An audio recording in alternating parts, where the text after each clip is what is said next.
All right, I'd like to open the regular Board of Education meeting for Tuesday, August 19th at 4:34. Are there any public comments? We have no public comments. We will adjourn to closed session and re-adjourn for open session at 5:30. I'd like to welcome you to the regular board meeting of August 19th. We will adjourn open session at 5:36 and begin with language access. Thank you. Good afternoon. We have Spanish interpretation and ASL interpretation over Zoom. It's available if anybody would like to see ASL interpretation or listen to the Spanish interpretation. Muy buenas tardes. Tenemos interpretación al español disponible por medio de Zoom y también aquí en persona en la sala del consejo por si alguien gusta escuchar la presentación en español. Gracias. Thank you. All right, before we do the Pledge of Allegiance, I just want to welcome our guests, and if you're intending to do public comment, please have your cards completed within the next 5 minutes. And I'll turn this over to Dr. Maldonado for the Pledge of Allegiance. Please rise and face the flag. Ready, begin. I pledge allegiance to the flag of the United States of America and to the republic for which it stands, one nation, under God, indivisible, with liberty and justice for all. Thank you.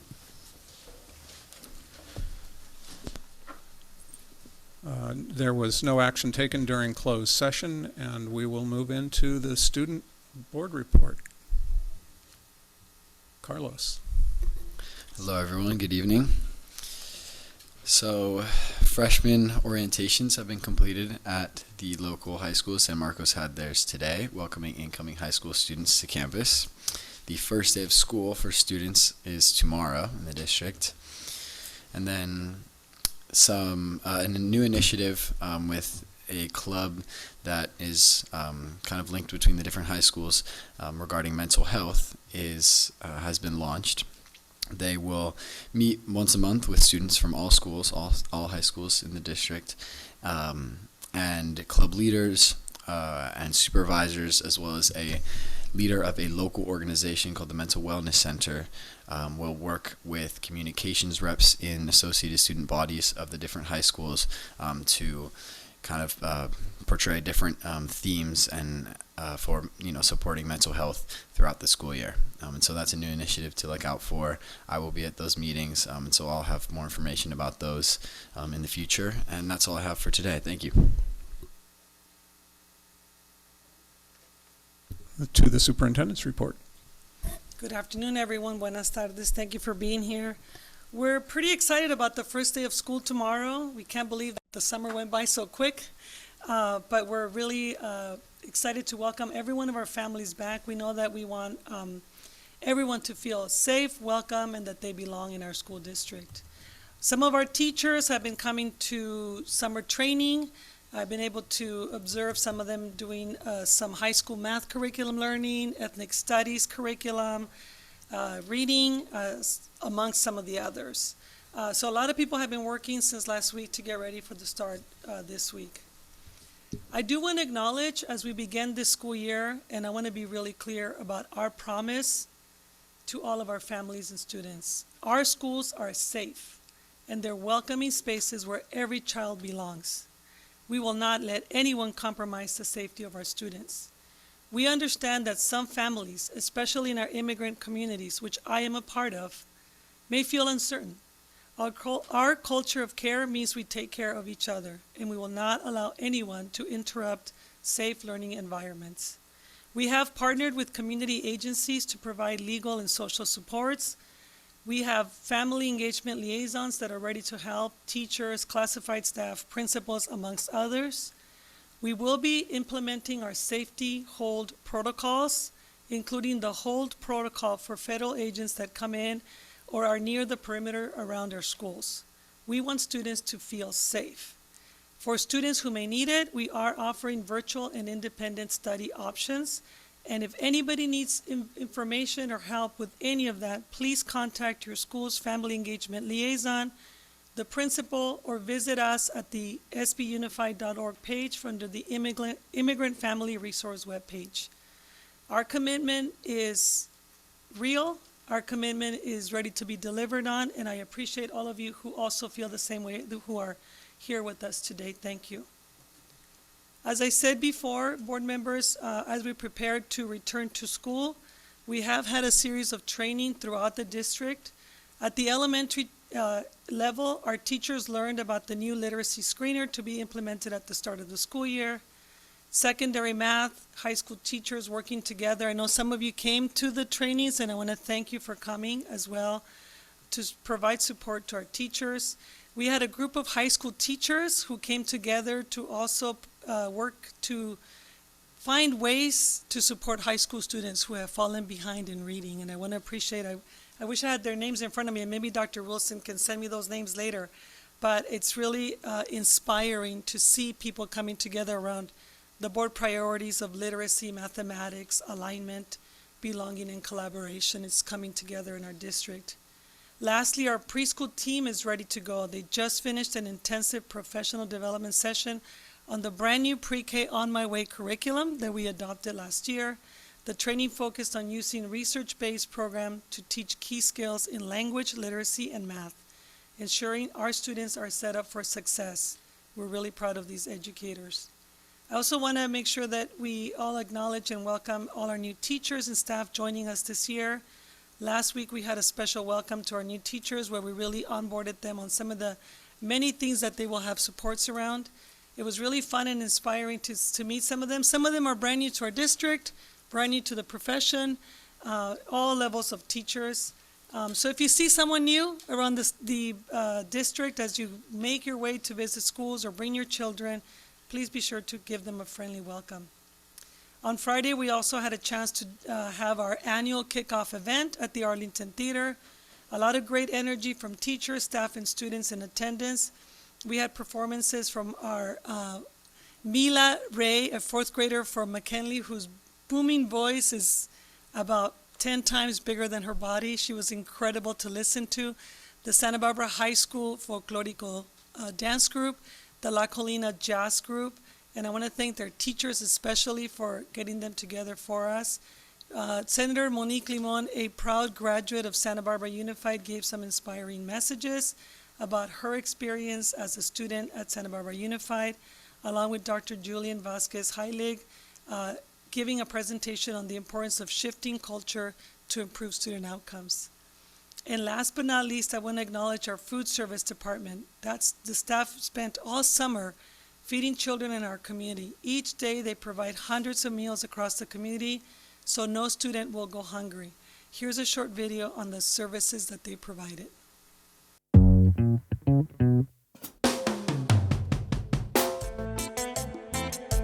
A lot of people assume that when school is out, there's no more food service, but actually we keep going. The production decreases a little bit, but we still provide a lot of meals for students 18 years and younger throughout our community. We partner with a lot of other community members to do that.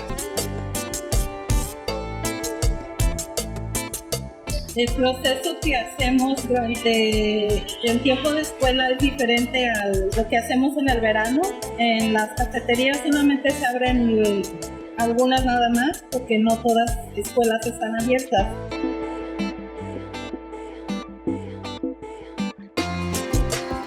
Trabajamos en el verano para dar comida a las familias y promovemos para que la gente venga, traigan su familia y los niños a comer.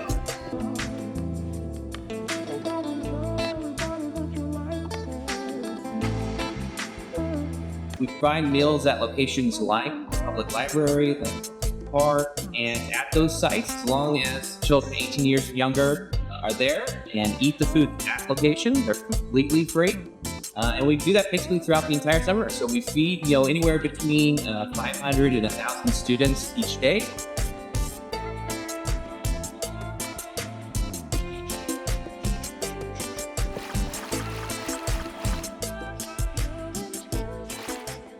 So special thanks to our food service. Thank you guys for putting this video together. As you know, some of us are working throughout the year, and we're so happy to welcome everyone back. Thank you. All right, that'll bring us to public comment. Do we have some more? All right. Looks like with the numbers, we're now closed for public comment on non-agendized items, and because of the number, we will limit the time to 90 seconds per speaker. Okay, we'll go ahead and start with the virtual speaker.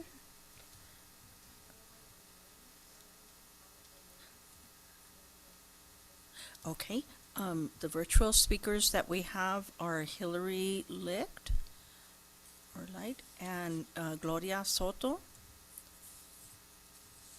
Ivan Vega. Those are the three that we have.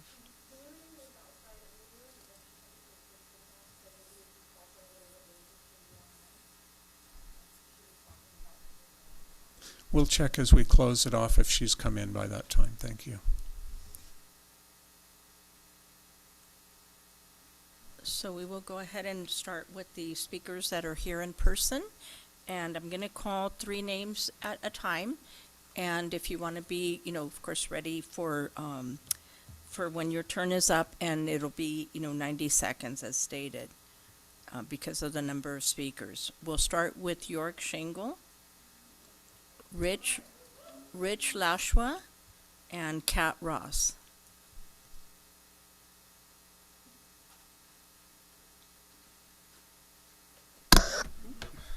Sorry.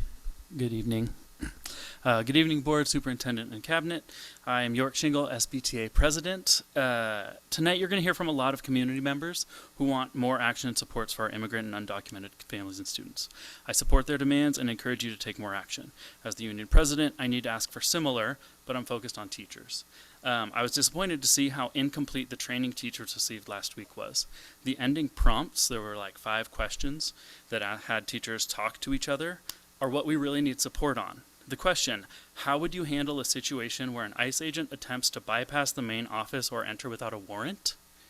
That's what we need support on. We need guidance, not a conversation with colleagues. Give us guidance on how to respond if an ICE agent asks about a student. That will help us protect them.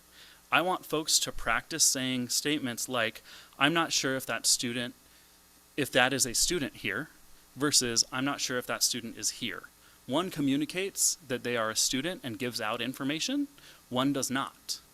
We need to practice that. We need to go through that because we do not know how ICE agents are going to act when they come in.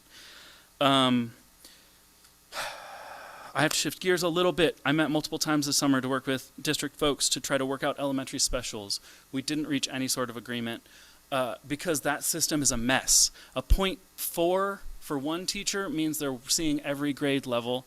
A 0.4 for at that same site means they're only seeing a certain band of grades. Without a system, we can't make agreements and move forward. Thank you.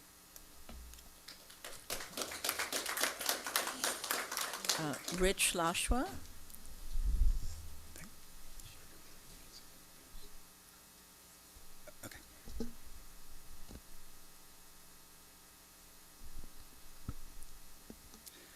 Good evening.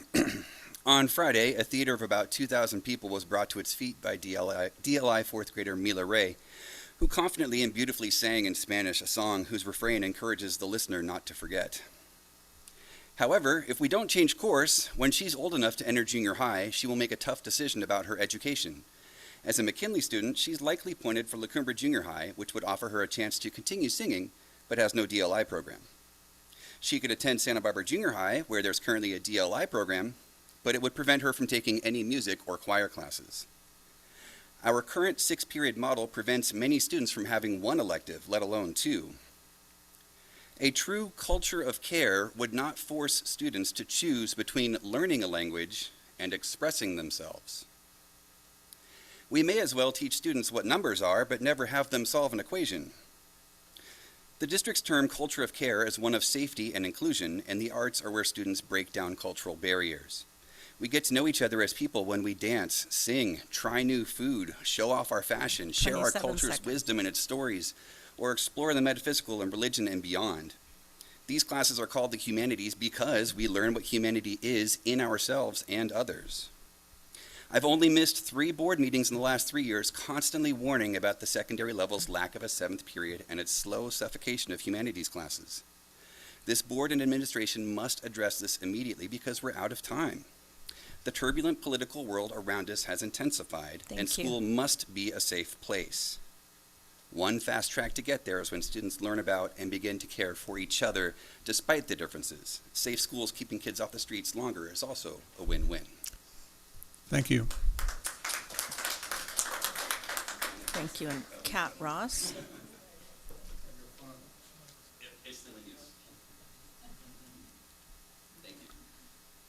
I'm going to continue the speech.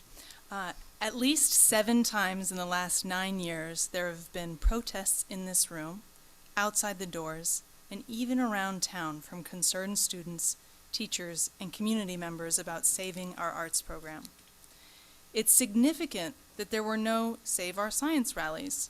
Restoring the 7th period class prevents elective teachers from being treated like second-class citizens. The union must understand that reinstating 7 classes recovers critical lost time in a second period prep. This gives all teachers more flexibility not to just plan better for their students, but to maintain better context with families, document behavior in areas, and a host of other ways we can wish we could serve students better but never have enough time. I welcome the district developing a culture of care and invite them and the union to consider how a 7-period day fulfills that need. Most adults in this room benefited from 2 electives in junior high and beyond. Like her song, let's not forget Mila and the others like her who wait for us to give them at least what we had, if not better. Let's go change the world. 15 more seconds. Thank With you. my 15 seconds, I just want to say that I support all of the things that we're doing to protect our students and families from ICE, and I hope that we're able to do a little bit more to make it more clear to teachers how to be more helpful. Thank you. Okay. The next 3 speakers are Tanya Mark, Ian Page, and Lily Sanchez.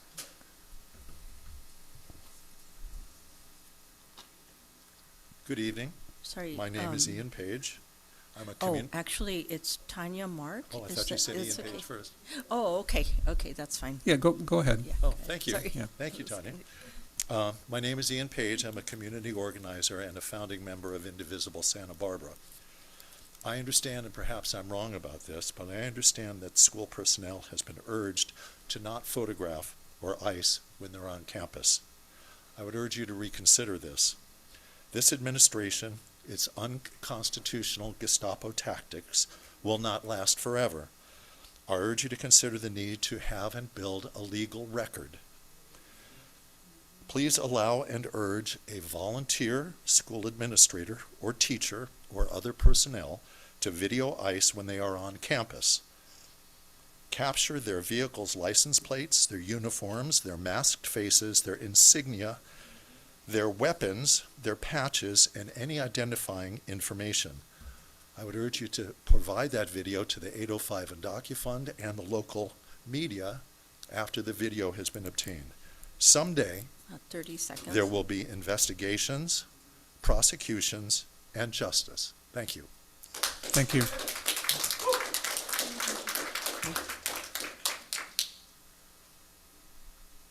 All right. Can you hear me? Okay. Hey y'all, I'm Tanya Mark. I'm here representing 805 Andaki Fund. We are actively working with other awesome, strong organizations such as Unión del Barrio, SB Resiste, and ARE. We, as well as other educators and parents, are demanding this district implements the following action items. 1, develop a system to push for the return of all detained and deported students. 2, establish a perimeter around schools that immigration officials would not be able to enter. 3, develop an option for deported students to complete their high school diplomas virtually. 4, provide counseling to families before, during, and after the school year. 5, offer a virtual learning option for students who may be too afraid to attend school in person.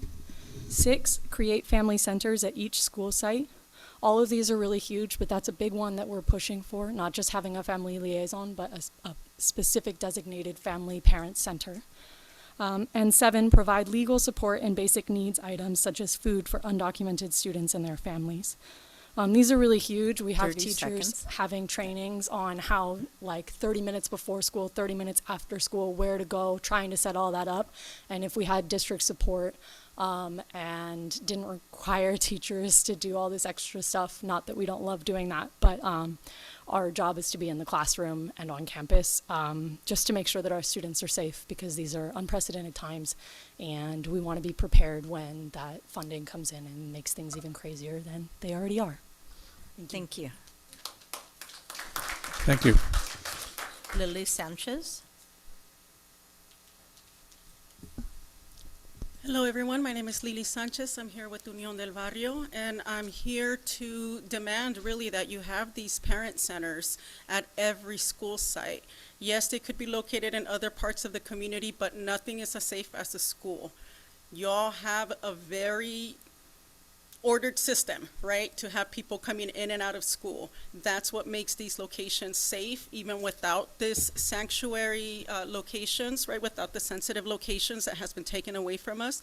The schools are still better prepared, and there is nobody that will fight for these students harder than a teacher would. We all know this. So please, make sure that you do put these parent centers in every single school, not some, every single school, because you never know when a parent is going to be in need right then and there. Also, this thing about like not guiding the parents, every single person on campus needs to be trained. Everyone needs to know what to do, exactly 25 what seconds. to do. So consider supporting the teachers, the staff, and everyone at schools to host community patrols in the morning, have them well trained on know your rights, defend your rights, how they can support their students, what it is that they are allowed and not allowed to say, because we all know that these are already things that are in place, right? Nobody really has the right to be telling any agent anything about a student without a warrant. And all teachers, every single person on staff, anyone that can come across any person attempting to enter campus needs to know exactly what to do. So please prepare your students, just like you want to prepare, I'm sorry, I meant prepare your staff, but just like you want to prepare your students for a world that is yet to be created, this is the world that we're living in right now. Y'all need to be prepared. Y'all need to support your teachers so that they can be prepared. Every single person on campus needs to be prepared. Thank you. Y'all can prepare the parents as well. So use the power that you have for good and take care of this community. Thank you. Thank you. Okay, the next three speakers will be Cesar Trujillo, Jacqueline Carlson, and Katia Barradas. Kuali Owali, Tlascamati Ometeo. My name is Cesar Trujillo. I was born and raised in Santa Barbara, class of 94, Santa Barbara High School. I went through a school system here. I have two older daughters that did as well, and I have a little one that's going through it now. But the most important thing that I think is we need our children, our seeds, to feel safe in order to learn. And so if the kids aren't going to school, they're not feeling safe, they're not going to learn. We need the parent centers in the schools for the teachers to work with the parents so the parents can feel safe. Yeah, if our kids still go to school, you know, defeats 30 all seconds. all the work we're doing. Thank you. Thank you. Thank you.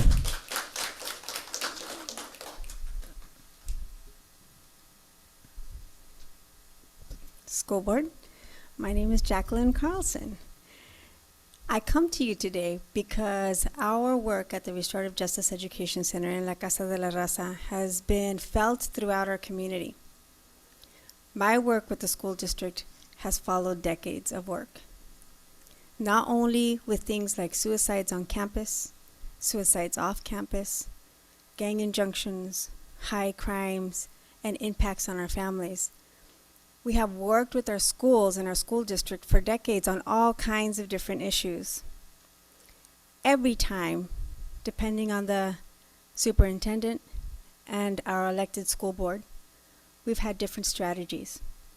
The one strategy that I have seen the most effective is when we've created ad hoc committees, where community members and community-based organizations work with our school district to create policies to present on behalf of the community so that the school board can take those into consideration thoughtfully and examine different things like policies from the Los Angeles Unified School District and other policies in the communities throughout the state and bring them back to present to the school 20 board to seconds. take into account. Those ad hoc committees have created networks of support that have been felt for decades after that. It's important for us to see the emergency that we have right now and to implement that ad hoc committee again. Because even though we're not dealing with suicides, we will be soon, because the panic is felt. And when panic is felt in our communities, especially in our kids, we see that aftermath. It's time for us to act now. Thank you. Thank you. Katia Barradas.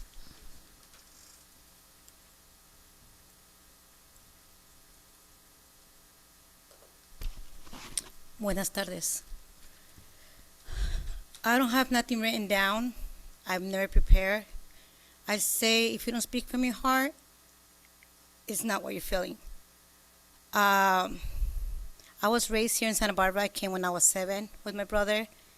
And I gone through Santa Barbara school districts. I graduated as well from Santa Barbara High School. I worked for the Santa Barbara School District for 13 years, now working for Galileo School District. And I need your help.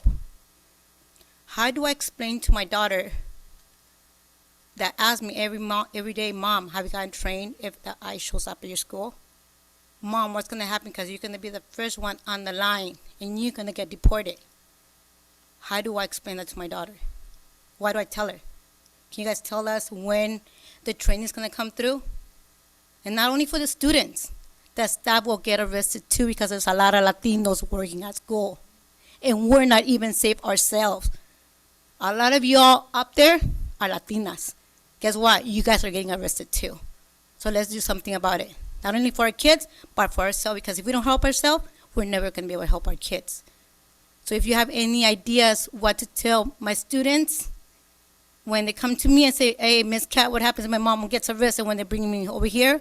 Or what I tell my daughters, please let me know. I'll give you my phone number right after this. Call me, text me. But I need help. Thank you. Thank you. Thank you. Okay, the next 3 speakers are Joel Block and Nadine Vasquez. Sorry. And Fabian P. Thank you. Good evening. The goal of civil disobedience is to actively seek change through protest or disruption, not through passively waiting for change. Thus wrote Henry David Thoreau in 1849, and he wrote that it is not enough to express opposition to injustice only with words or statements. One must be willing to put one's body in the front line and take actions. The school board and district have put out many statements and have done some things supporting immigrant families. There have even been some meetings. It's not enough. It's not enough to speak our displeasure. We must show our displeasure.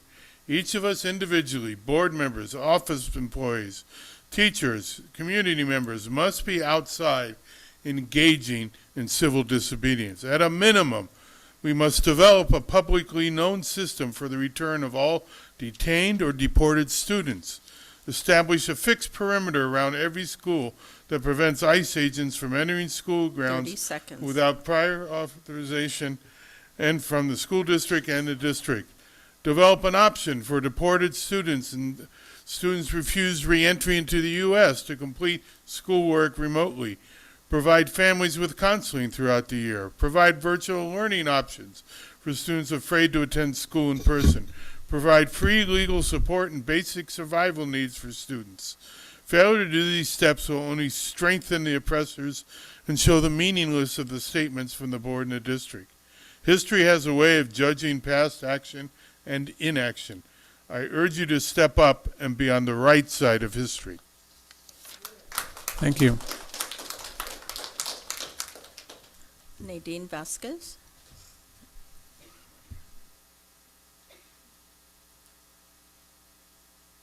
Hello, my name is Nadine Vasquez.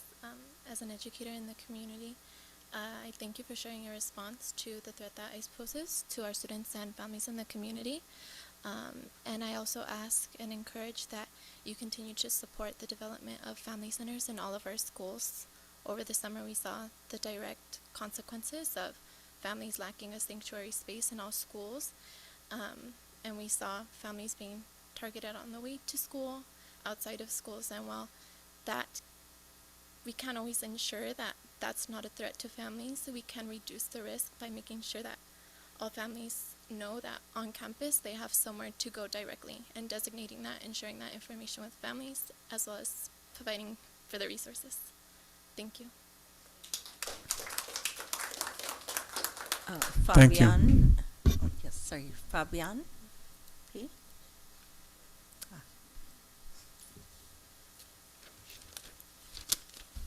Hello, everybody. My name is Fabian Pabon. I'm a PhD student in Chicana and Chicano Studies at the University of California, Santa Barbara. I was born and raised in Pomona, California, which is in the Los Angeles area. And today I am representing the Association of Raza Educators. The Trump administration approved $170 billion for the Department of Homeland Security. $70 billion alone are being allocated for Immigration and Customs Enforcement, ICE. Trillions are spent on the military, prison, and immigration industrial complex, while educators have to set up GoFundMe pages to fundraise for school supplies.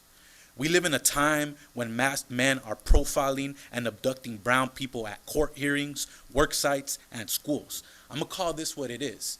This is Trump's war against brown people. Trump and the Trump administration see brown people are mere presence as an invasion. He doesn't know anything about definitions or a dictionary. At all council meetings throughout the 805 this entire summer, police officers grossly stated how they wouldn't keep us safe from ICE kidnappings.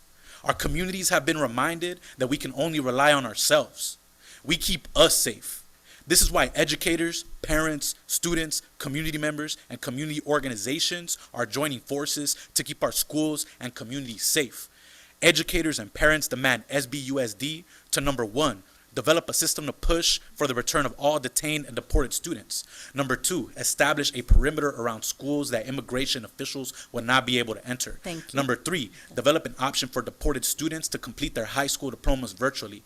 Number four, provide counseling to families before, during, and after the school year. Number five, offer a virtual learning option for students who may be too afraid to attend school in person. Number six, create parent and family centers at each school sites. Number seven, provide legal support and basic needs items such as food for undocumented students and their families. Before I conclude, I want to acknowledge that you all as a result of all the emails that you all got for these demands, you all have been responsive to some of these demands. However, some members of our community believe that it is performative, so I want to give you all a chance to prove us wrong.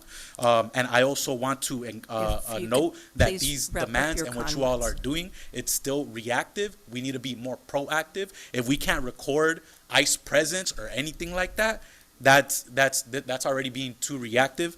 I recommend that you all put together administrative and educator-led community patrols. Thank you for I'm a your part comments. of Unión del Barrio. We've been doing community Exceeded the patrols time. Please since wrap up your 1991. comments. So if you all need help setting up community patrols to make sure ICE does not enter our schools or anywhere near our schools, let us know. Thank you. Okay, the next three are Jasmine Jackson, Nayala Nesbeth, and Faith Kingsbury.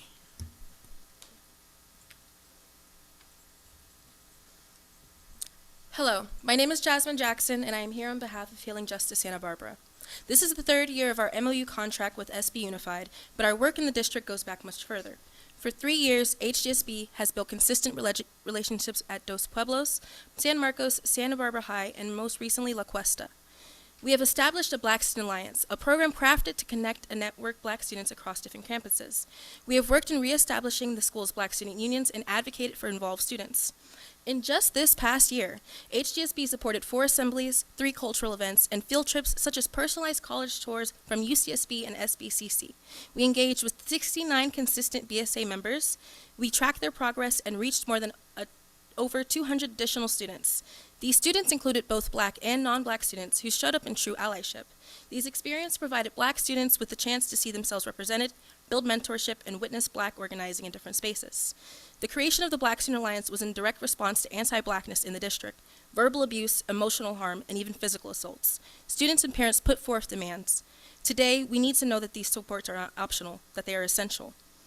We believe that our students deserve more than this piecemeal support. They deserve certified staff 20 presence on field seconds. trips, trusted adults to advocate for them, and programs that meet the needs of the students. We ask that you continue to strengthen this partnership so that every Black student in SB Unified has the chance to succeed without barriers standing in their way. We also agree with our fellow community members and are in support of removing ICE from the school district. And we also note that Black immigrants do exist, and they are experiencing some of the same harms as our brothers and sisters. Thank you. Thank you. Nayala Nesbitt. Hello, everyone. My name is Naila Nesbeth, and I am a concerned community member here to discuss what I have observed as a lack of support and a consistent devaluation of safe and supportive spaces for Black students. Healing Justice Santa Barbara has been an important part of the Santa Barbara community since its founding over 5 years ago. During this time, they have cultivated relationships within the community and have stood firm in their support of Black students and their allies within the SBUSD, despite not having much support from the district in return. I have seen the district boast about their support for Black student organizations, frequently using organizations like HJSB to defend their inability to take a firm stance against anti-Black racism, instead outsourcing the important work of maintaining the safety and preserving the joy of students to Healing Justice Santa Barbara. In acknowledgement of this, they have been inconsistent in maintaining a contractual agreement with them. High school students that I support within the community have 30 confided seconds. in me that Healing Justice Santa Barbara is the only consistent support that they receive in the struggle that is being Black within an institution that attempts to silence our voice. Within Black student unions throughout the district, students have reported inconsistent staffing, a lack of consistency in meetings, and a lack of accountability when harms do occur. Throughout my speech, you may have noticed my repetition of the word inconsistent. That is what Black students are currently being provided with. I'm asking you to be considerate of the safety and stability of Black students. Healing Justice Santa Barbara needs to be in schools right now because students are silently suffering. We need their contracts signed and for this district to realize that students cannot truly be prepared if they feel insecure and unsupported in their learning environments. Thank you. Thank you. Thank you. Faith Kingsbury.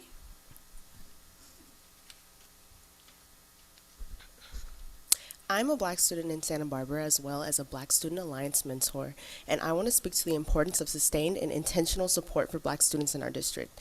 Through the BSA, students have opportunities to extend beyond the classroom. For example, they have attended historically Black colleges and universities expo, participated in UCSB and SBCC college tours. These experiences were not just led by college counselors.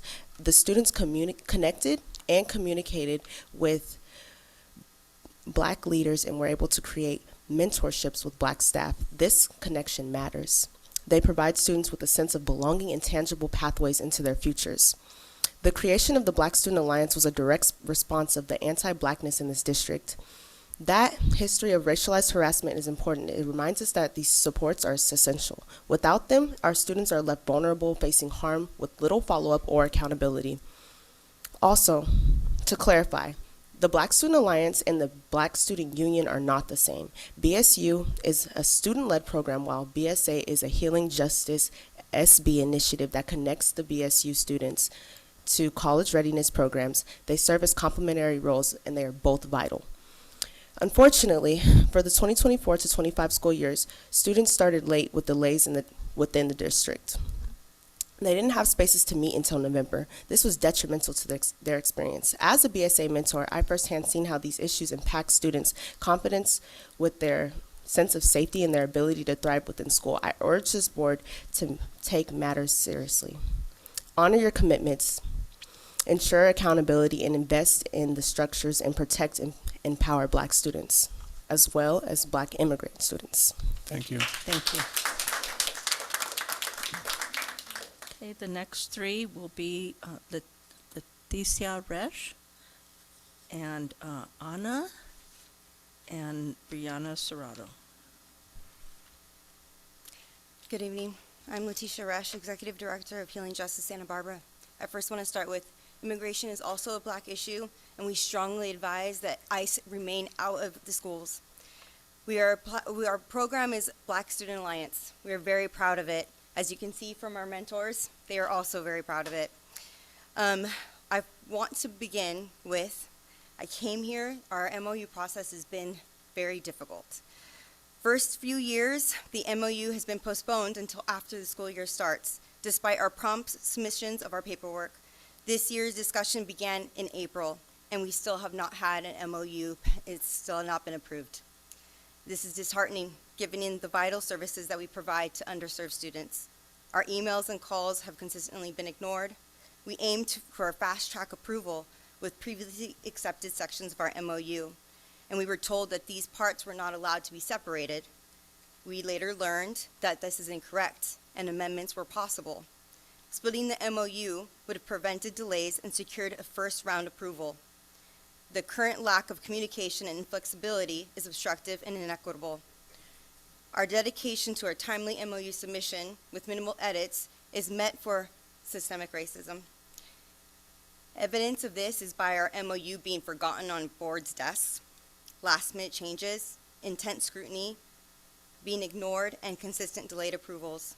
All of this hinders our school engagement. We seek equitable treatment. We value our partnership with y'all. We love our work with our students. Please approve our MOU when it comes to you and investigate the unacceptable differential treatment that we've experienced. Thank you. Thank you. Anna? Hello, my name is Anna, and I'm here as a parent and part of the 805 Immigrant Coalition.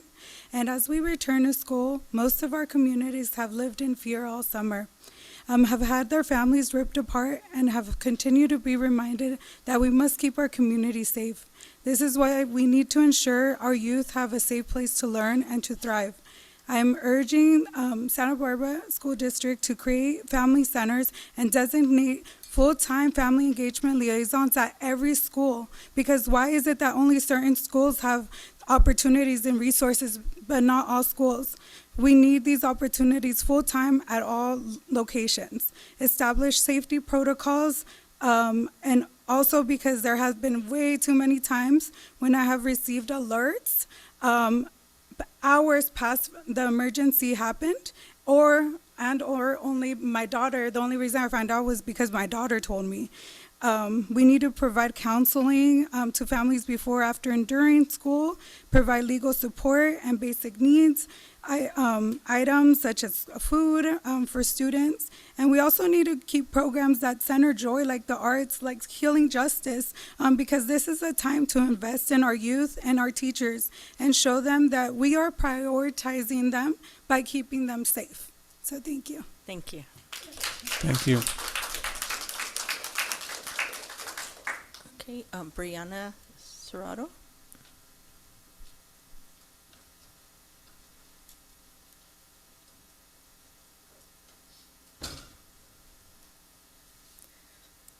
Good evening. My name is Brianna Serrato, pronouns she, her, aya, and I am a current junior high and elementary school parent. I appreciate the district being proactive with the video sent out by Dr. Maldonado yesterday in response to the community's demands to support our students and families in this unprecedented time with the federal ICE Gestapo. I hope that the district is being just as proactive in reaching out to families they know may need these services, and even families they may not know. I also hope that the information will be sent as a written Parent Square post, Thursday folder flyer, and as an official press release for the families that don't view Parent Square with easy-to-access links instead of just a YouTube video that references a URL. An additional request I have is for the district to provide live stream and recorded options for school activities, such as back-to-school night, open house, and performances, so that families can stay connected with their students and schools when they are unable to attend in person, be it from fear of ICE, work, or illness, and to not just have this available for athletic events. This is an equity issue that applies to all families. While the focus has been on students and families, what is the district doing to protect support staff and their families as well? Not all Santa Barbara Unified staff members are U.S. citizens or permanent legal residents. By protecting our students from the threat of ICE, these staff members may be putting themselves at risk for revocation of or the denial for renewal for things like DACA. Please ensure that at the very least, mental health services outside of private insurance will be provided for staff. Will legal defense be provided by the district for any staff members or volunteers on campus or chaperoning that are arrested by federal authoritarians protecting students? Lastly, what is the district's plan to address what is going on in our country and our community for age-appropriate discussions in the classroom? Help teach this generation to have empathy and respect for all, no matter from where or when they arrived here. Thank you. Thank you. Okay, the next three are Regina Sabins, Jennifer Sanchez, and Peggy Ochoa. And then we'll go on to virtual comment. Let's see.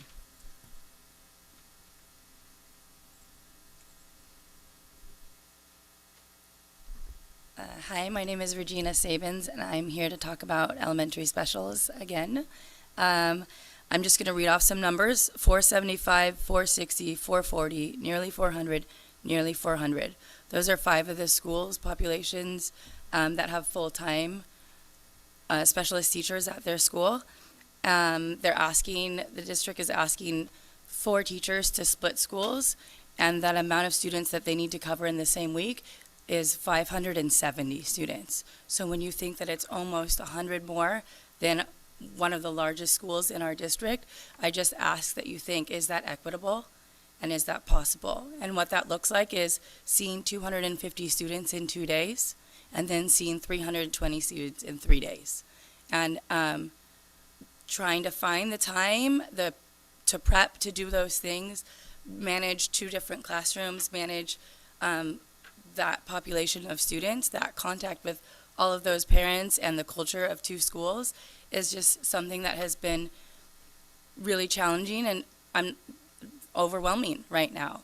And we want to talk about, allowing, that amount of time for the teacher to prepare and to really deliver a good lesson for these students and to have like an enriched class for them. That means that we have 5 minutes between each class, and I don't know if you've done art with any of your kids. It takes quite a bit of time, and to redo a whole class within 5 minutes, it's really hard, and good luck, So I just ask that you consider those things. Thank you.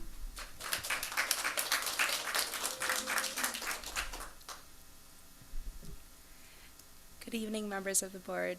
My name is Jennifer Sanchez, and I'm here on behalf of the Santa Barbara Restorative Justice Education Center at Casa de la Raza. Earlier this year, I took a call from a 5-year-old girl to walk her through how to read her rights through a locked door.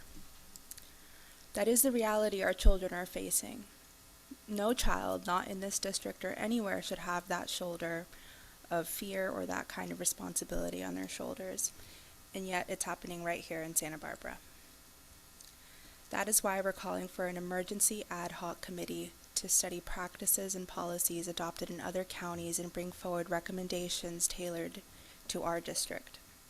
This committee must hold strong for 4 years and continually reevaluate its response to attacks on our most at-risk communities, our immigrant families, LGBTQ+ youth, and others that deserve protection, not silence. We also demand a public denouncement from this board, one that is sent to the Board of Education, to the State Board of Education, and the federal government, making it clear that Santa Barbara will not stand by while our most vulnerable students are targeted. Our children are watching. They need to see that this board is willing to act, to protect, and to lead. Thank you. Thank you.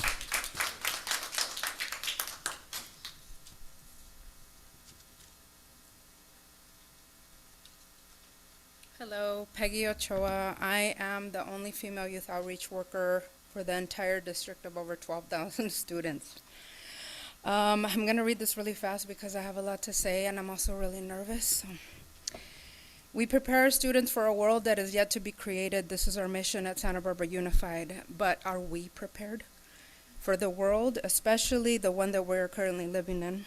We didn't see it coming and we were definitely not prepared for when the pandemic hit us, but by coming together and providing resources for students, families, and staff, we were able to get through it. And now, most of us didn't foresee the actions of the federal government, so now students, families, and staff are being drastically impacted by the ICE raids. A year ago, 4 of the 6 youth outreach workers were pink slipped, and this year, 2 of our 4 junior high family engagement liaisons were also pink slipped.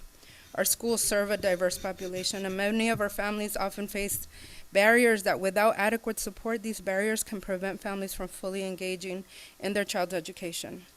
Research consistently shows that when families are actively engaged in school and when students have a trusted adult on campus, student achievement improves, absenteeism decreases, and graduation rates rise.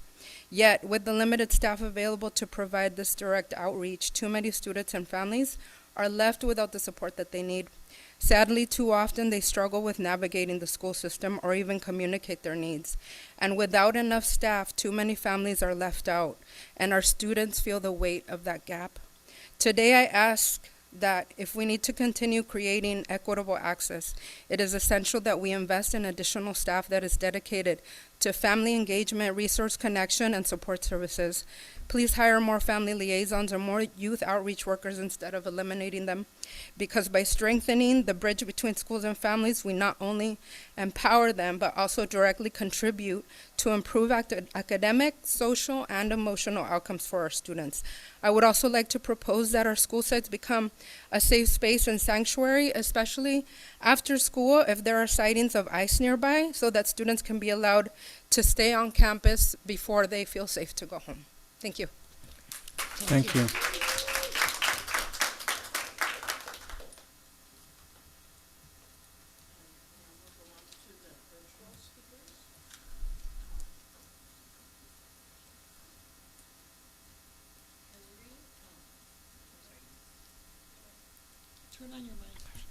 I'm sorry, now we'll go on to our virtual speakers.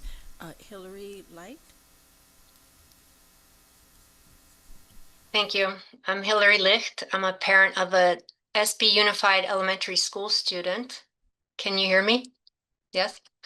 I know the list of concerns and requests might feel like a tall order tonight, but what actual lessons are we teaching if we're letting Black students and undocumented families fall apart?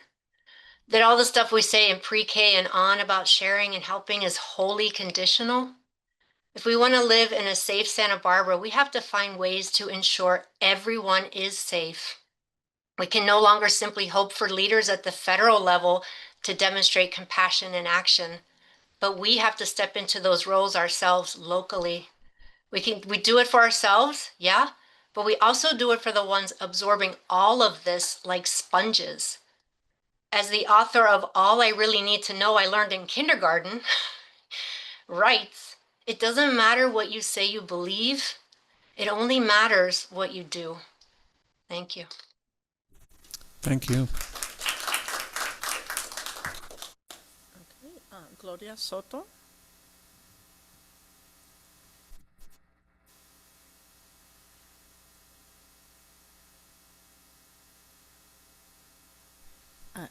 I'm sorry. Good evening. Oh, can you hear me now? Yes. Good evening. My name is Gloria Soto, Executive Director of Future Leaders of America. I am here today to thank SBUSD for your proactive steps in supporting undocumented families and students.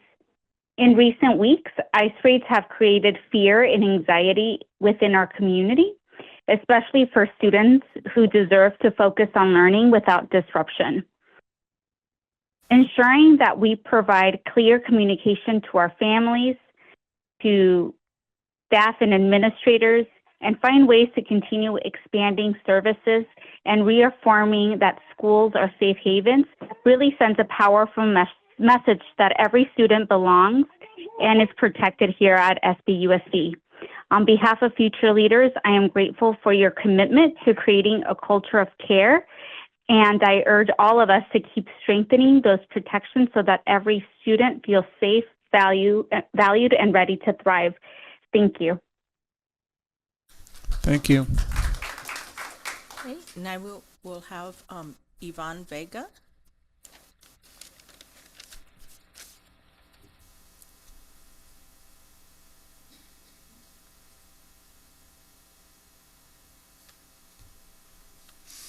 Are you there? Good evening, board members and superintendent. My name is Ivan Vega with Future Leaders of America.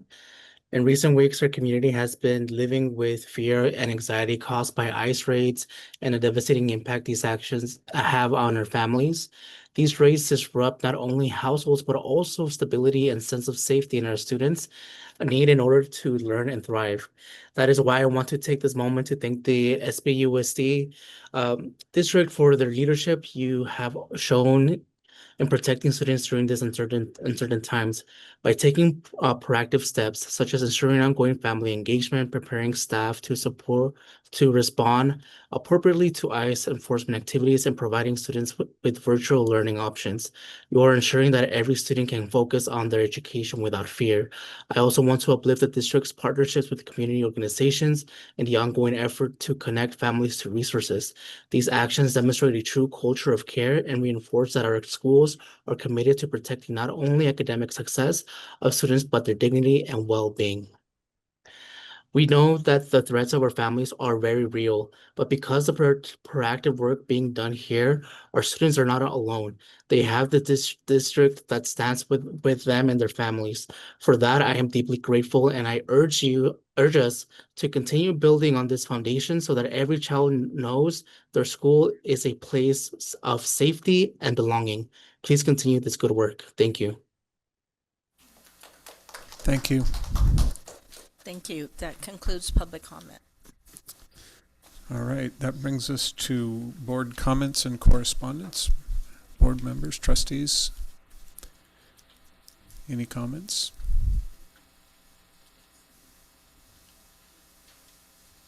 Trustee Beal?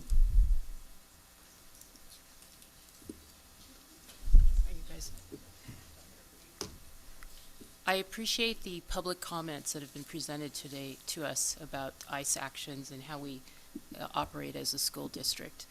It is definitely to hear that the teachers need support in terms of how they should react in an ICE situation, I do think is very important and something we need to think about. The idea of the schools as being a sanctuary definitely sounds like an idea to explore. I'm happy to hear these community organizations show up and say we need to make this a community effort, because I really think that's what it will be. We do not have law enforcement at our schools. Superintendent Maldonado, have there been conversations, or are we able to converse with our local law enforcement in terms of what to do in the situation of a raid? I have had conversations with the chief of City of Santa Barbara, Chief Kelly Gordon, and she has assured us that in any instances where we need support, they will be there at the ready. The conversations with the Sheriff's Department is not exactly the same. I think everybody in this community knows what that conversation is like. We do have a Sheriff's Resource Officer at Dos Pueblos High School that is funded by the City of Goleta. And more importantly, I think one of the premises of our training, and I'll have to ask Ms. Edison to confirm this, but in any situation where someone who's not identified is covered, as we've seen in our videos, and it's attempting to enter our schools, we would definitely take proactive actions. And our standard response protocols are to go on a hold just like we would in any emergency. And all staff have been trained around that topic. So to answer your question, yes, I have had conversations with law enforcement, and at the same time, some of the training that we're providing to staff has been around safety protocols. Okay, and I'm hearing that there needs to be maybe a specific action or words that can be taught that can protect people better. So these are things to think about. And I think the idea of having the schools be a sanctuary site sounds simple and complex at the same time, which is, are we talking about a physical sanctuary? Are we talking about, we probably are actually talking about both. The physical sanctuary is maybe a little more complex in terms of defending our schools. Anyway, I appreciate the comments, and I will be thinking about the things that were said tonight. If I may just have her. Ms. Edison created our training, so I want to make sure that she comes up to speak as well. Thank you. We have a direct contact with SBPD. They actually gave us the cell phone number of the commander that we should contact if it actually happens on our campuses. With the Sheriff's Department, they've advised us to call 911. So we are working very closely with them in response. As far as the training, we built on what is already our comprehensive safety plans and the standard response protocols. That does not mean that we were able to cover every scenario, but we have not advised anyone not to take pictures. The only thing we've advised folks to do is to not physically get involved, because our first priority is to get kids safe. And so if they're physically involved or trying to obstruct or deny entrance and kids are present, we're not focused on them. So the priority is to get kids safe before we focus on folks on campus. I appreciate that clarification. Yeah, that absolutely. actually is really important. And then maybe as a community, we can talk about words and actions people can do, once again, to protect the children and to not reveal anything that can be used against either the children or the adults. I think that is important. I am an employee at UCSB, and I'd have to say we don't really have a extremely strong protocol if ICE wants to show up at our health clinic. We certainly are going to not allow people to enter without a warrant, but we do have a police force on campus, so we have that. So that is at least one thing. But it is a difficult situation when law enforcement does not clearly support protection of individuals in our community. We are all faced with that right now. Yes, and it is part of our protocols too. We don't share any information about students absent of a verified, not just a warrant, but a verified warrant and court order. So we're issuing those same guidance around here. That's no different than we would any other day. This is just a heightened sensitive time. Thank you. Yes, I Trustee certainly. Munoz. Thank you, thank you. I certainly want to comment and be in solidarity with those that are here and that are watching, and certainly all of our school community and our comunidad en general. As Dolores Huerta says, every moment is an organizing opportunity, every person a potential activist, every minute a chance to change the world. It's truly sad, tragic that we are faced with ICE in our community in California and in our country as supported by the president. That's my personal opinion, and I think it's tragic, it's beyond. There are words that come to mind, but I will not say them here out of respect. If this is not a time to organize, I don't know what is. We've seen as a community here in Santa Barbara, when the gang injunction was being proposed by certain folks, and we fought that crap. There were individuals that were named that weren't even in gangs, that were at City College, that were progressing, were going to university and so forth. And then the next moment that I remember with my friend Jackie Indan, now you'll have to remind me your last name, and Cesar Trujillo, was when driver's licenses were able to be obtained by those that were undocumented, and pictures that were taken at the Department of Motor Vehicles and such. We were at De La Guerra Plaza. We had the Tea Party come from out of town, and there was a lot of interesting interactions, but we kept the peace. We were there, law enforcement was there, and they were actually supportive. We've had other times when that has not been the case. However, at this time, we want to be in solidarity with our organizations in terms of the safety of our students. ICE, or Migra, as many of us call it, and those that are also,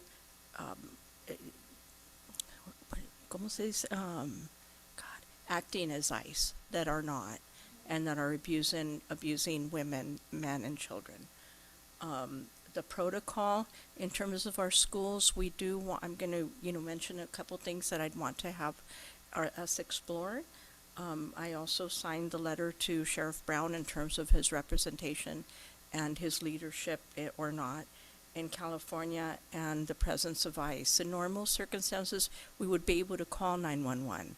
I don't know that that's the case at this time for those that if you fall, you're in the county, in Nolita, in DP, San Marcos, you know, the boundaries if you're in Montecito, Summerlin, or Carpinteria.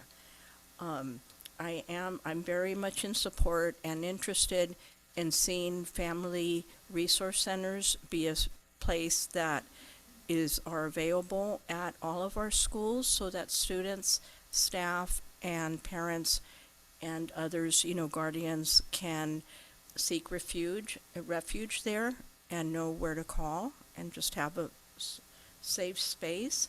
I'm also in support of having an ad hoc committee. I think that we are looking at, you know, we're all united in this fight. Todos estamos unidos en esta batalla, as far as I'm concerned. If you're not in it, then fine, you know, have your opinion and stuff. I'm certainly interested in that, and I'm also interested in what legally our position can be as school staff and our support and such in terms of taking pictures or video of the presence of ICE if they should come on campus or be there, you know, during school events. That I'd like to would have be a question. Trustee Caffrey? Oh, I'm sorry. Looking the wrong direction. There's nothing that prohibits us from taking pictures. We are legally allowed to do that. We have recordings and cameras in the front office, and some of our campuses are security cameras, but nothing bars us from taking pictures if there's anyone on campus. Excellent, thank you. So I would certainly encourage us to do that. And as several of the speakers and organizations said, taking a proactive stance in that and exploring this subject further. The one that I would like to see on the on our agenda would be, you know, family centers, some talk about that, and then, you know, an ad hoc, exploring the ad hoc committee and how our board would consider that. Trustee Caffrey. So I would just say thank you to all of the community members and organizations that came to speak with us today. I want to also thank Superintendent Maldonado and the team for everything you've done up to this point in terms of the video you put out with some specific steps that our district is already taking. I think it would be very helpful to have a two-way conversation, as Trustee Munoz mentioned, through, I don't know, an ad hoc committee, a community meeting first, but there's obviously a lot of expertise within just this room, and I'm sure even more in our community at large. I can't hear what you said, but yeah, so anyway, I think the ability to have a two-way conversation and figure out what additional steps can we take, what is legal, what is allowed, what will keep our children safe, what will keep our what will empower our teachers and our staff. I think that would be very helpful. So that is kind of the step that I would like to take, is figuring out a way to continue this conversation in more depth. And with the idea of what are other districts doing, and is it helping support our students and community members and families. Did you want to add anything, Carlos? Yeah. So thank you all for your comments. This has been, you know, an issue that I've spent a lot of time thinking about and, you know, taking action on throughout the past few months. And I just want to reinforce that what has been shared about students and the student perspective is, you know, most definitely true. You can feel it on campus that students are scared for themselves and for their families and, you know, for fellow students, even if, you know, that this issue isn't specifically impacting you or your family. You know, you have friends that, you know, are vulnerable. And so that's definitely a huge impact, and you can feel it in the community. And yeah, so what I would like, I mean, I know that there are clubs and student organizations at the high school level that, you know, I'm a part of, you know, one of these.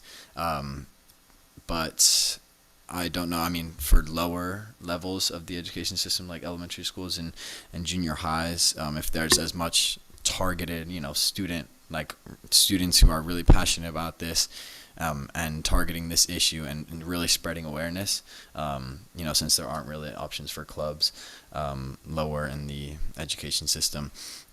And yeah, so I know that, you know, at our level, there's been, you know, distribution of Know Your Rights cards, red cards, and student walkouts, protests, stuff like that.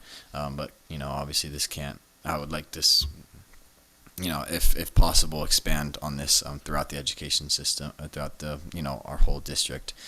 I would also love to learn more about what we're doing in partnerships with local organizations, as well as, you know, gathering further student perspective on the issue. But in terms of my personal experiences, and working closely with the city council this summer, working with local organizations seems to work really well. You know, 805 on DocuFund, and yeah, Casa de la Raza, just a couple of examples. And so yeah, that's all I have, and that's all I would like to share. Thank you. Thank you. I'd also like to share my appreciation for the people that have come and spoken tonight. This is an unusual conversation that we're having. This is public comment on items not on the agenda. Normally we would be listening and just listening. So to the gentleman who spoke about it's not just words enough, we've kind of stepped outside of where we would normally be. And I'm 100% behind it in that. I want to say that several weeks ago, our board adopted as a priority belonging and community. If this doesn't fit into that, nothing does. And yeah, I have a few other comments that I'd like to get to, but for right now, I want to make sure that we have an opportunity to add this as a formal agenda item so that we can continue the conversation in a way that is more than just words and listening, and have some more information about the things you've asked about and that type of thing. So thank you for that. I do want to offer just a couple other comments. With most of my life spent in public education, both as a student and as an employee, this is a very special time right now. Tomorrow is the first day of school. It's the new year that happens every year. It's unlike any other kind of enterprise or idea that you have. We have this renewal every year. We move children up to new grade levels, and it's really a remarkable time. It's troubling that it's against the background of what we've been talking about, yet the reality is tomorrow is the beginning of a new school year, and it's a time for hope, and it's a time for celebration as well. I had an opportunity to see the technology PD program that was put on for our teachers at Santa Barbara Junior High School. Incredibly well organized and attended, and really enjoyed seeing the teachers engaged with things that are just incredible. I also attended the new teacher orientation. Got a chance to meet some incredible new faces, bright new faces, people that are coming from other places. Every one of them excited to be here and part of this wonderful place that we're in.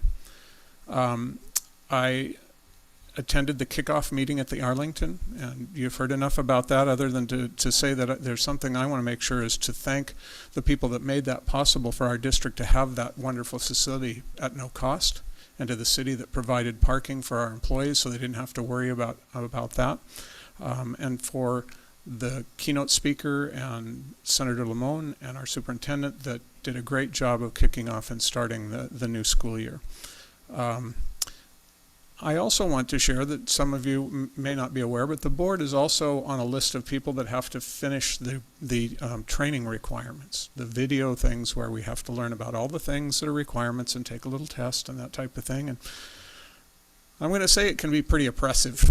I've been through the whole thing. It takes a long time sitting and watching, responding to things. It's not difficult concepts, but it's time consuming, and I would encourage anybody that hasn't participated or done that yet, I think it's due at the end of September, that you do it without worrying as much about the the banality of what it is and put some real serious thought into the content and the context that's there. It's very important for every one of us to understand those protocols and priorities. On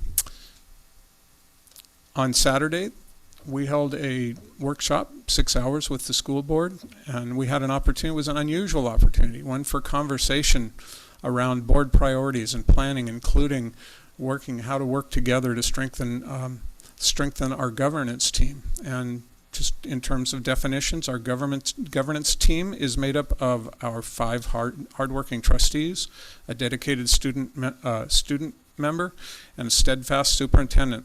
Through the best practices in governance and unwavering focus on student achievement, we had those conversations.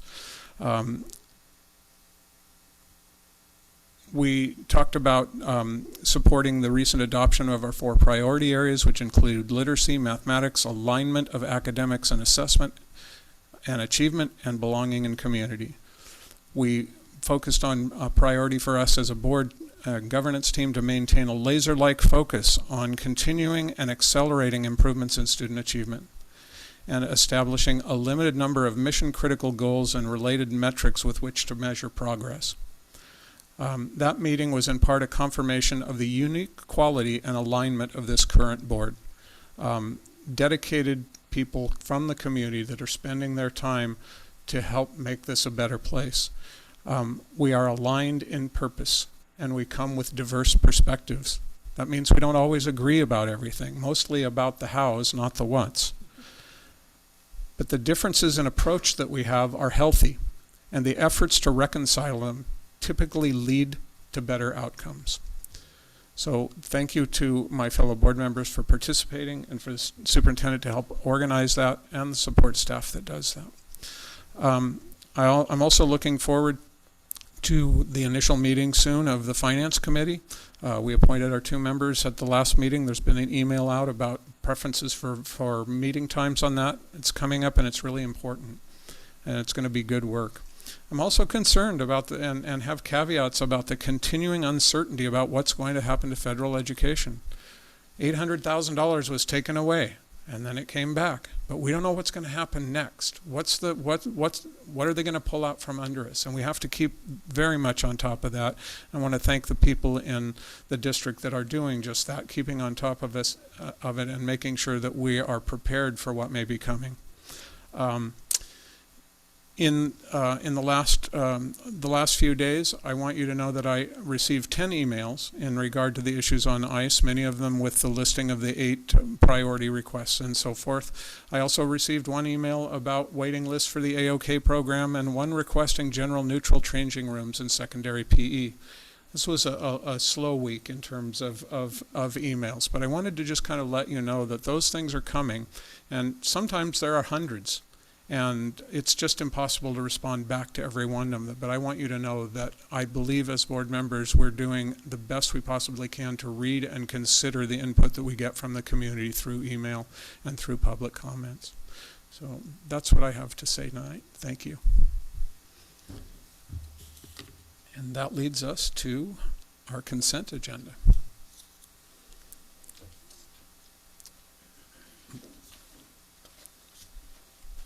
We'll give a break here for some folks to step out. Thank you all for coming. We appreciate your engagement.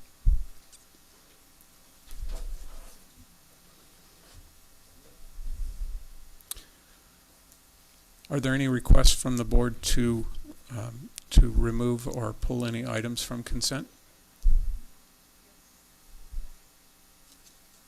I have one. If you don't mind giving me 1 moment to. All right.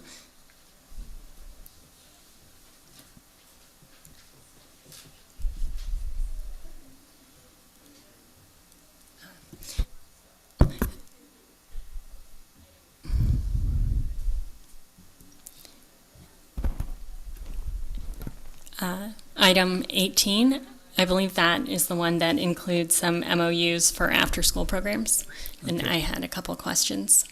All right, we'll pull that for separate discussion. With that in mind, do I have a motion for the consent? Oh. What's that? Is there public comment? Okay, yes, we have a public comment regarding E7 by Brianna Serrato. Thank you, Brianna. Sorry to shout out about that. Hello again. The United Way MOU for United Learning Center ULC After School Tutoring Program states, will serve up to 168 kindergartners to 6th grade students, Franklin Elementary School, and up to 168 students from September 8th, 2025 to May 29th, 2026. The United Learning Center Literacy Tutoring Program will operate after school from 3 p.m. to 5 p.m.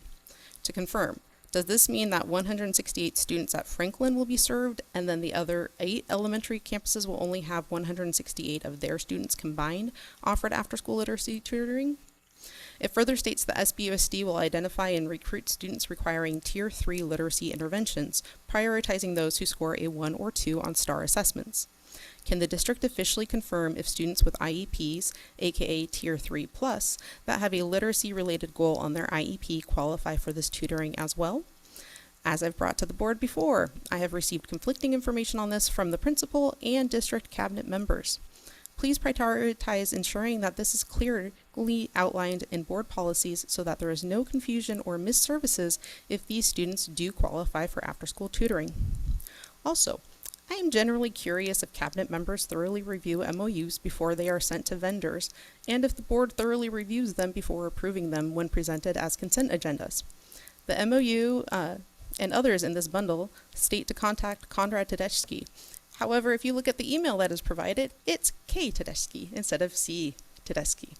Also, on another one of the MOUs that was included on this with Alejandro Salcedo, it has the prior board listed on the letterhead with Wendy Sims Moten as president.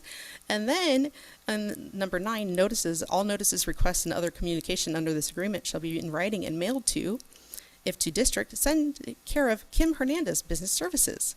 And then has Kim's information, but then at the bottom page for the signatures has Conrad's information. So again, our things being looked at, and then earlier we heard about MOU issues with Healing Justice. So if you guys are doing an in-house counsel, maybe that's another part of their job description, is they are thoroughly vetting all these MOUs before they're going to vendors. Thank you. Thank you. Okay. May I ask a question? I know that I asked a question about item E7, about the MOU between United Way for this literacy project, and the answer I received does sound different from what is outlined in this MOU about the site. Yeah, well, let's pull that and We'll discuss pull it separately. Okay. So we'll pull E7 and E18. Yep. So do I have a motion for the remaining consent items? I make a motion for the consent items except for E7 and E18. I second the motion. All right, moved by Trustee Munoz, seconded by Trustee Beal. All in favor? Aye. All right, let's pull number 7 and bring that back for discussion. Do you want to share your question again? Ask the question you want to be clarified, and I'll have Denise or Sonia come up, or both. I'm not sure which one's coming up. So my original question was, who are the students who are being served by this MOU? And I had a similar question to our public speaker. Is it just students at Franklin Elementary? So I have the original question, and I would like to expand it to include the Tier 3 support students, if they are being included in this group that are supported by United Way. I think that's 2 separate questions. Where it's occurring, who can be, who is allowed to sign up or is invited to this program? Maybe talk about it a little bit. Thank you. Yes, absolutely. And actually, we have one of the members of the United Way also here, so that she can clarify any questions. So the program, it will be held at 2 locations to serve populations at both sides of the city. And one of the things that we'll be looking at is providing services for students in each trimester. So the goal is to have students enroll trimester 1 And if they need to exit because they have been successful and or have made progress, then they would be exited, and then we would have another cohort. Currently, the students that would be serviced are both at Harding and Franklin Elementary, but we are looking into and considering perhaps we do some transportation support so that other students can benefit from this service as well. So we are looking into that transportation and funding so that other students from the other schools can also have that support. Is there a reason why only Franklin and Harding? Is this a pilot, or is there a reason for this? Thank you. I should have clarified that. Yes, it is a pilot. This is our collaboration with United Way. This is, we are not necessarily paying for the program. We are providing in-kind donation by utilizing, so we don't pay a fee for this program. United Way provides this free, and I say in quotations free, because we provide, for example, a location, so a room at our school site, and that's an in-kind donation. We also have a custodian who is going to clean that room at the end of the evening after it is being used, the rooms that are going to be used. That would be considered an in-kind donation. Do you mind if we ask our United Way representative who's here to come up as well and introduce her? Sure. And then, but there is a cost. Is the cost the in-kind donation? Because it says that Santa Barbara Unified will be matching, I think, about $70,000. Yeah. And that is considered the in-kind donation, but I'll have Francis Contreras, who is from United Way. The detail of the MOU cites $71,264 as facility use, $1,000 to cover cost of technology, and between $3,060 and $4,080 for custodial needs. So that would represent that in-kind portion. Good evening. My name is Frances Contreras. I am the Director of Programs and Partnerships at United Way of Santa Barbara County. I oversee our team which implements our suite of academic achievement programs. And one of the questions you had was as to the cost of the program. United Way fully funds the United Learning Center after-school literacy tutoring program. And that is serving up to 168 students per school year at Franklin Elementary and Harding Elementary. As Ms. Alvarado mentioned, we are aligned with the district, and the tutoring program will have three trimesters serving up to 56 students per trimester. We will have 4 dedicated tutors at each of the schools to provide 2 hours of tutoring per week for each student in the program.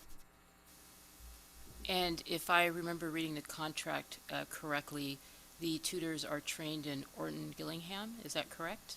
Correct. All of the tutors are trained. They undergo a 30-hour Orton-Gillingham training.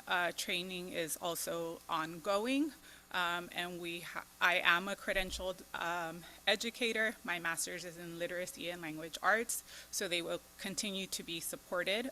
We will continue to be actively engaged and aligned with the district goals in supporting students' academic achievement. Thank you for explaining that to me. And then just to ask the same question, it sounds like there is a possibility that other students can attend, but that depends on transportation and other issues? Yes, it is. Trustee Caffrey. Thank you. And I also wanted to say thank you to United Way for providing this tutoring service for our students. I'm curious if, I know we have a new literacy tutoring program that has been brought up. Will we be working with United Way, or that maybe this is a future question? And we also have SBCC students who are doing reading, volunteering. I think we have several after-school reading. So we do have Yes. the Partners in Education volunteer program along with Santa Barbara Ed Foundation, which is slightly different. They're pushing in during the day. This particular model is after school.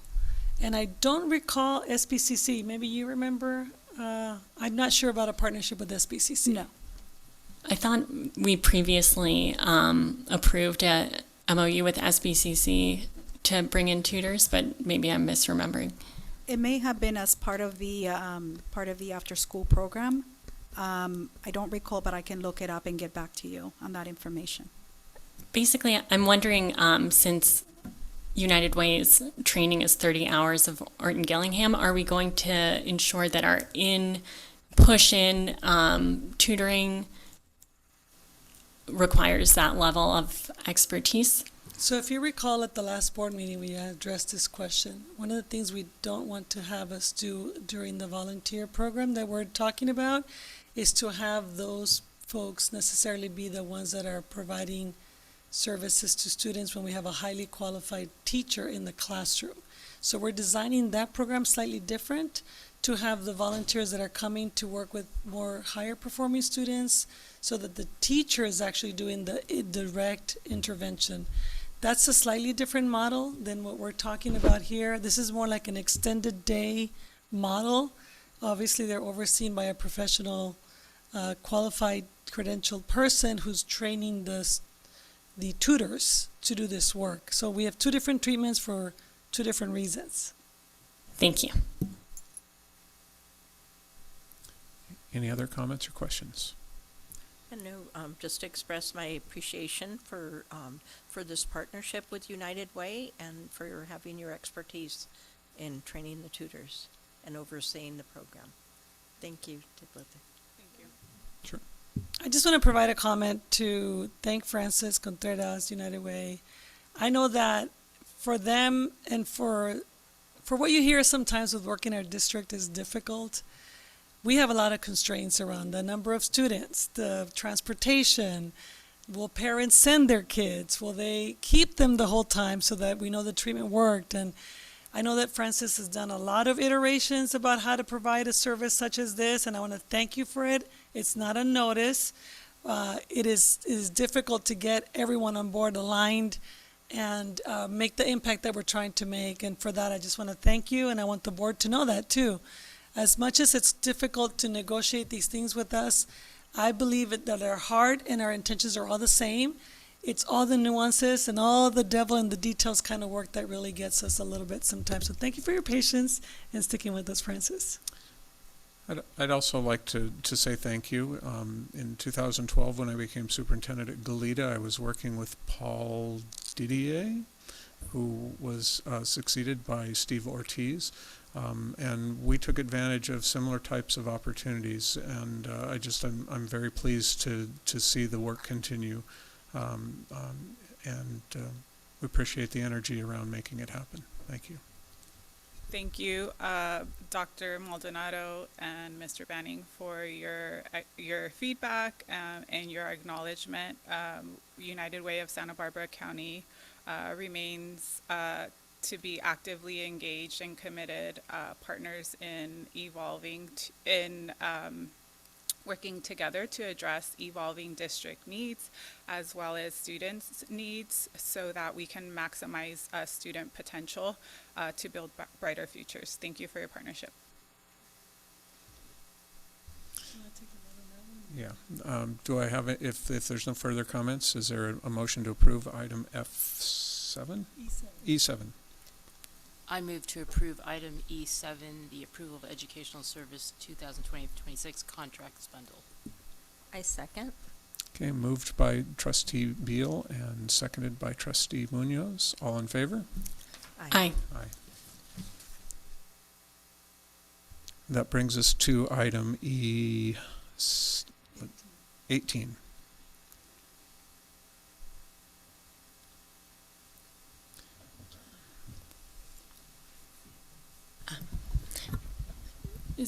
So this is more a question for the board in terms of after-school programming.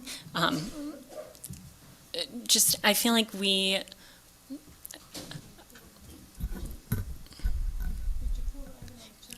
on CHESS, well, so basically the MOUs for after-school programs in general. There are several MOUs for after-school programs, but I think it's just a portion of the total that we are planning to assign for the year. Is that right? Do we have more MOUs for after-school programs that are coming to us at a later date? Have already come through. You've already approved some, and these are the additional. So yes, there will be more coming. Thank you. I guess, so basically I just have two quick comments about after-school programs, and I feel like this is an opportunity, Trustee Banning, to address it, or to at least bring up after-school programs to discuss at a later date, because these are MOUs for after-school programs. Yeah, I think you're wandering a bit away from what the context of that particular item is, but I'm hearing an interest in having discussion about after-school programs in general. Yes, and also just how do we make sure that it's as easy as possible for groups to partner with us. So that could be at a later date, but that is what that agenda item brought to mind.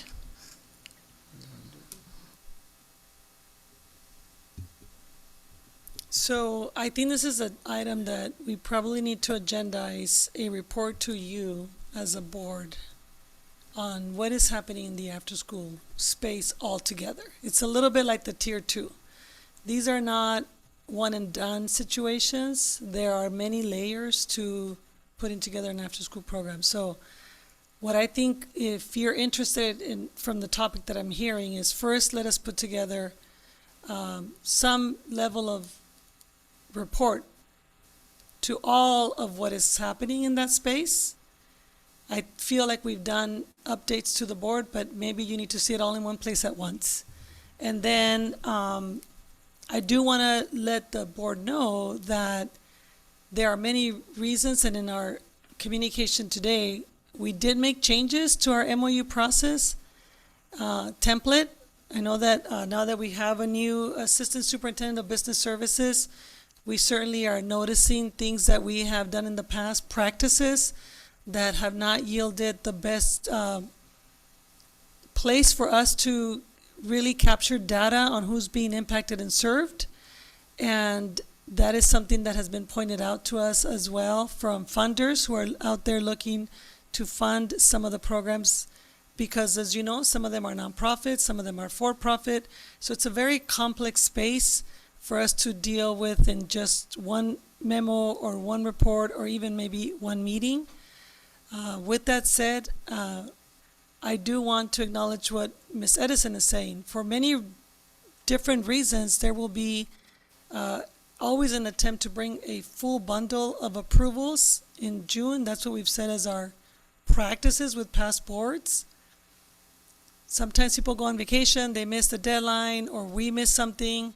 So some of them are coming now. And as you heard from one of our partners, there were changes that didn't make it to this meeting that are going to have to come in September. Ideally, we want to get everything done at once, but there are delays. But I think the complexity of all of this space is something that we need to probably do a deep dive on our policies, our practices, and then our process, so that you can have a better understanding of all of it in one place. But for consent agenda item purposes, I don't think that would be a conversation for today.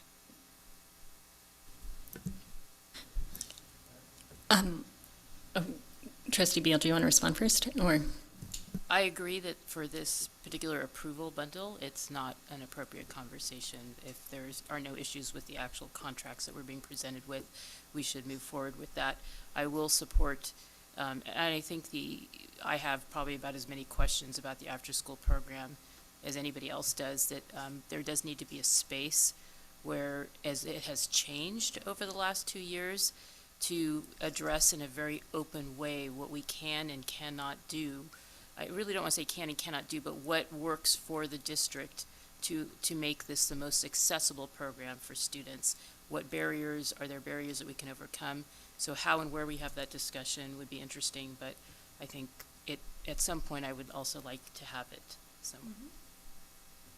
And I completely understand that this is a very complex process and has many moving parts. I think that this sounds like a wonderful plan, and that kind of report would be super helpful. And I also wonder if it's an opportunity for us to reach out to partners who we've worked with and to hear more about what makes the process easy, what makes it hard, how can we, having a very limited budget and also very strong community partners, what can we do to facilitate the process so it's as seamless as possible, but we also get the data that we need and the services we need for our students. So I wonder if we could have that as a portion of the after school and before school, basically partnerships that are working in our schools, what is currently being provided, what else can we do, how are we working with community partners. Those are the questions that I would like to have answered through a presentation. So just to remind, yes, we can include that in a report. I do want to remind you that we did report in May that we did bring in the partners to get information from them. So we do have that data. We'll include that in the report, Ms. Edison, because I know you've done it twice in the spring. Yes, and we'll collect data. I would ask that you give us an opportunity to implement the program before we come and present on it. I guess what I'm talking about is I've heard from multiple partners that it's difficult to go through the MOU process. And so I'm not sure if that has been presented to the board. I mean, I think the larger discussion of what programs we're offering, the board has not had an opportunity to grapple with that. You probably are hearing a number of different things. What I'll let you know is part of our vetting progress is also to compare programming. So if there's something that we can get for free versus something that may cost us a lot per student, we want to offer the opportunity. So we may lean towards and may make some partners believe that, oh my gosh, I can't believe you're not partnering with us. And what we're doing is providing the service to kids, which is the priority. So I will gladly include that. I just ask that you allow us to implement the program and hear from our partners as we implement and come back and talk at that time about what actually is instead of narratives about what we think sometimes in the community that happens. All right, well, that item was pulled, but we do need a vote on it. Is there any other comment before a motion? Yeah, right. Thank you. Okay, do I have a motion for approval of item E18? Okay, I move for the approval, ratification of contracts, memorandums of understanding over $10,000. I second the motion. Moved by Trustee Munoz, seconded by Trustee Beal. All in favor? Aye. Aye.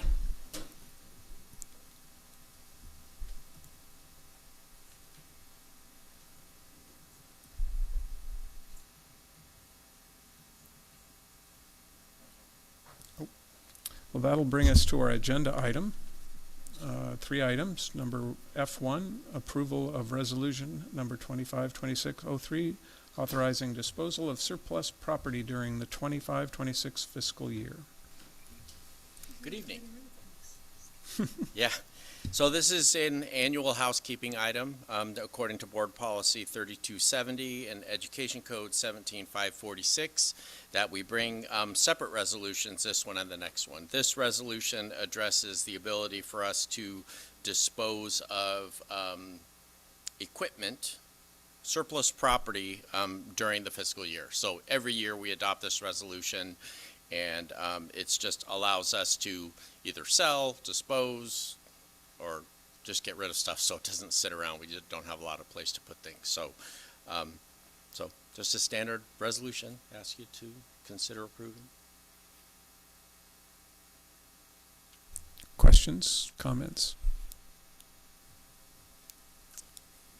We're missing one, but we have a quorum. Do I have an do I have a motion? I move to approve resolution number 2025-2026-03, authorizing disposal of surplus property during the 2025-2026 fiscal year. Any second? I second. Have a motion and second. Trustee Beal and Trustee Caffrey, with Trustee Munoz absent. All in favor? Aye. That's 3 in favor. Oh, there she is. Item passes. Okay. All right, let's try it again. It's exactly the same thing. Instead of authorizing disposal of surplus property, we're now talking about surplus instructional materials. Correct. It's the same board policy and the same education code, but it calls out to do separate resolutions for instructional materials as opposed to property. I believe there's a little bit extra to the process to dispose of old instructional materials. So it's the same idea. Pass a resolution. We may get rid of some, we may not get rid of any, but annually we ask that you pass a resolution. Comments or questions? Do I have a motion?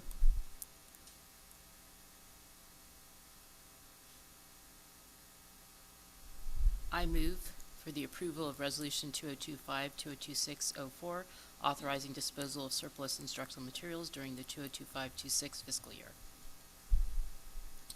Right, a second? I second. Right, moved by trustee Beal, seconded by trustee Munoz. All in favor? Aye. Aye, motion passes. Item F3 is the approval of the 25-26 Santa Barbara Unified Legal Contracts Bundle Business Services. Great. One more action item this evening, and this one, after the discussions we've had at prior meetings, we amended the contracts and the not-to-exceed amounts of some of the legal contracts that we have here. Our general counsel, it was for 6 months and for half amount that it was last year. We also have our AALRR agreement for special education that was reduced to $200,000 from over $400,000 last year. That was based on the amount of spending last year was just around $200,000. And we have a small contract with Lozano Smith to provide some consultation and trainings for special education. And then we also have OHH, a retainer agreement to carry out a specific facilities case that we've been working on for probably over a year or so. I think that's all. Oh, and DWK, we contract with them to assist with negotiations. And so all of these together make up our legal bundle for the year. Any questions? Comments? Do I have a motion? I motion to approve the 2025-26 Santa Barbara Unified Legal Contracts Bundle. I second.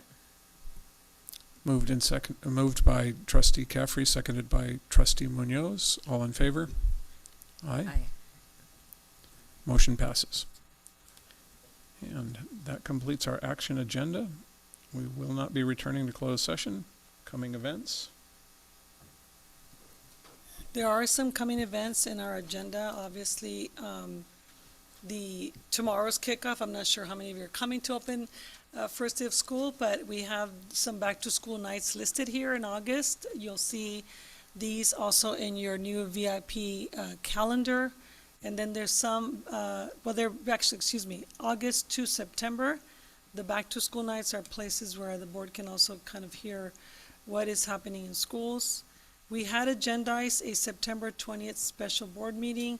We think the presenter we thought was going to come is not available on that date, so look for an email from Sandra or I for new dates that may be needed for that topic for the September 20th special board meeting. And then for the, could you want to go to the next item? Yeah, the future agenda items. We talked about conversation around the issues of immigration and community support, and then the MOUs and after-school programs. So we will, yes, so we will agendize for the next board meeting. What I hear is a discussion on what can we do for additional support to families, immigrant families, and I heard a discussion around possibly an ad hoc committee to advise the board, and the second was parent centers at every school, and I'm looking to Ms. Edison. We already have FEL positions at every school, so I know that was one of the comments. Parent centers at every school, do you have information on that already at the hand?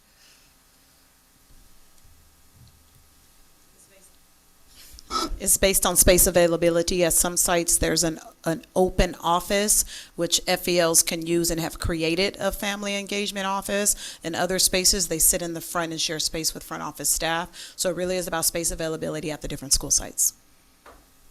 So that's something to be aware of, but we'll put it on coming events as a topic. But we just wanted to make sure you kind of understand the restrictions there.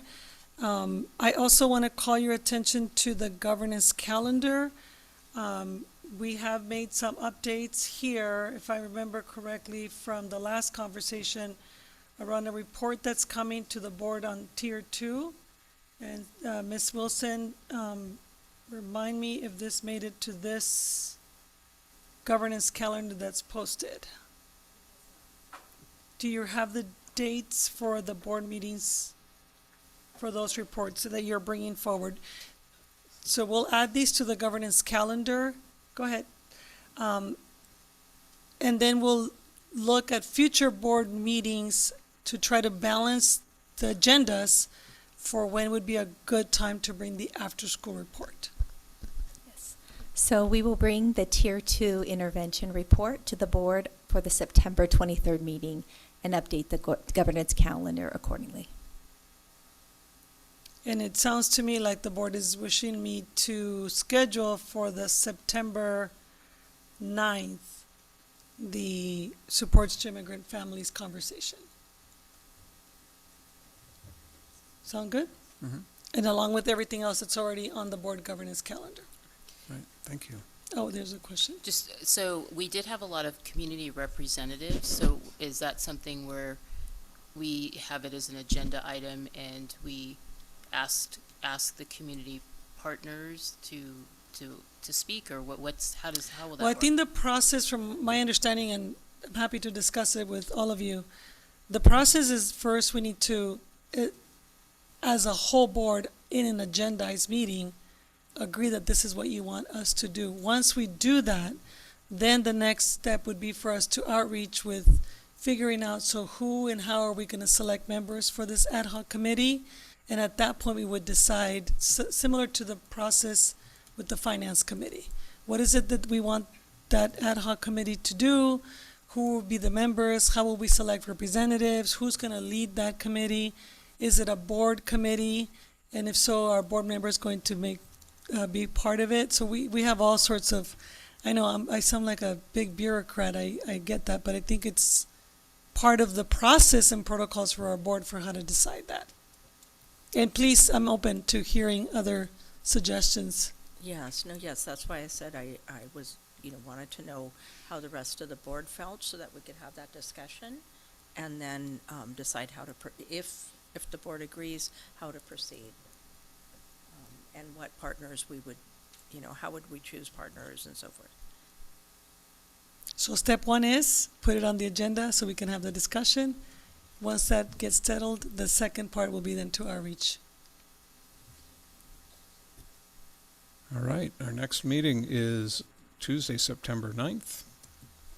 If there's nothing else, we'll adjourn at 7:29.